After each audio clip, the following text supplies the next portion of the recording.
విధి వంచిన జీవితానికి తల వంచిన మనిషి మనోగతాన్ని తెలుసుకుందాం.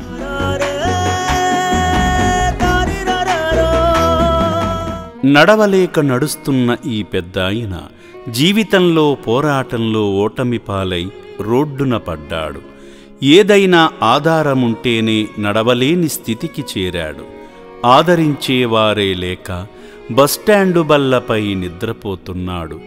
ఏదో అలజడి అయినదేమో చూసి మరలా పడుకుండిపోయాడు.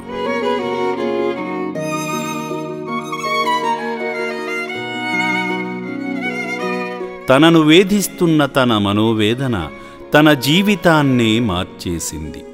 మనుగడలేని ఈ మనిషి గతి తప్పిన వైనంతో బ్రతుకు పోరాటం చేస్తున్నాడు.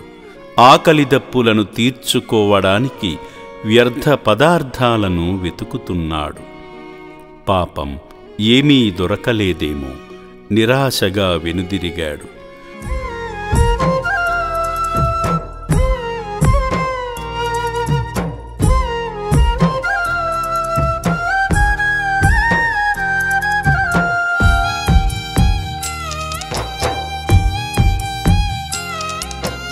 తన బాధను గ్రహించిన శ్రీ పుణ్యలింగేశ్వర స్వామి అనుగ్రహ భాగ్యానికై అనాథులను ఆదుకునే ఆపద్బాంధవ నిలయమైన అమ్మా నాన్న అనాథాశ్రమంలో చేర్చుటకై సామాజిక సేవాభారతి వ్యాను ఆశ్రయాన్ని కల్పించే రక్షక బంధమై ఆ పెద్దాయనను ఆశ్రమ ప్రాంగణానికి తీసుకువచ్చింది.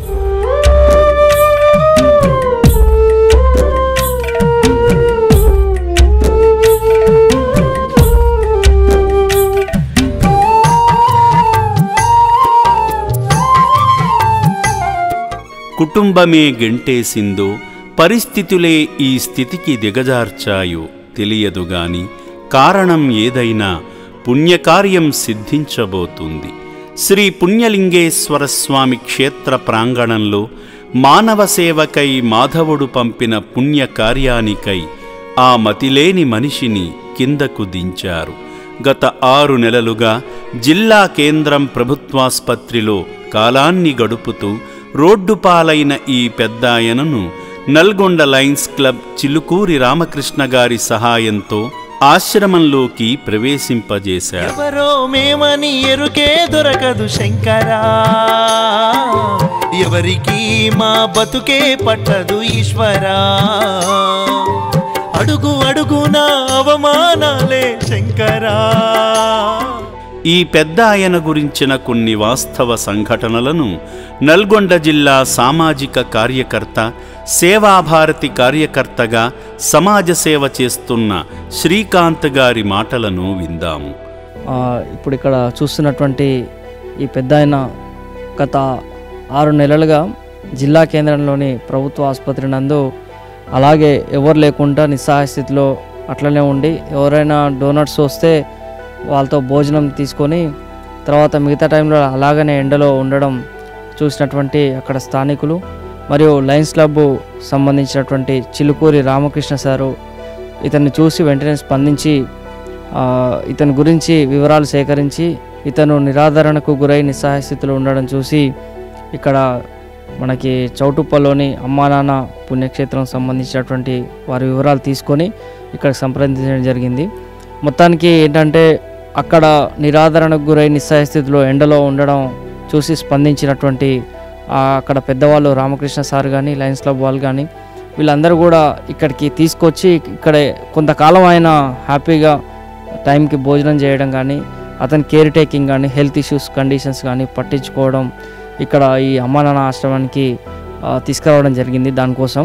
సో ఓవరాల్గా ఇక్కడికి రావడం వల్ల ఈ వృద్ధుడికి ఎక్కువ కాలం బ్రతకడానికి మంచి అవకాశం చూపించినట్టు జరిగిందని మా ఉద్దేశం.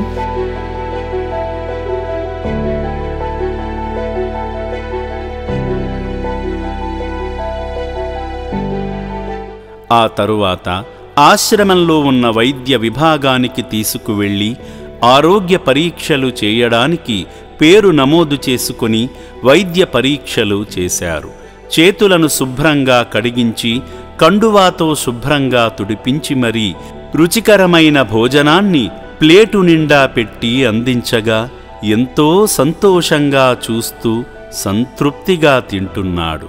అమ్మా నాన్న అనాథల పుణ్యక్షేత్రం, అన్నము పెట్టి ఆదరించే సేవధామ క్షేత్రం. మానవతా హృదయంతో స్పందించిన మానవదేవుళ్ళందరికీ నమస్కరిస్తూ మీరు చేస్తున్న ఈ గొప్ప సాయం ఓ నిండు ప్రాణాన్ని నిలబెడుతుంది. ఒక్కసారి ఆశ్రమాన్ని సందర్శించి మీ వంతు సహాయ సహకారాలను కూడా అందించగలిగితే ఆశ్రమంలో ఉన్న 600 మంది అనాథల జీవితాలు కూడా బాగుపడతాయి. మానవతా హృదయంతో స్పందిస్తున్న మానవదేవుళ్ళందరికీ మనస్ఫూర్తిగా నమస్కరిస్తూ మీ సాయాన్ని ఆశ్రమానికి పంపిస్తారని ప్రేమతో మిమ్ములను వేడుకుంటుంది అమ్మా నాన్న అనాథాశ్రమం. సర్వే జనాః సుఖినో భవంతు.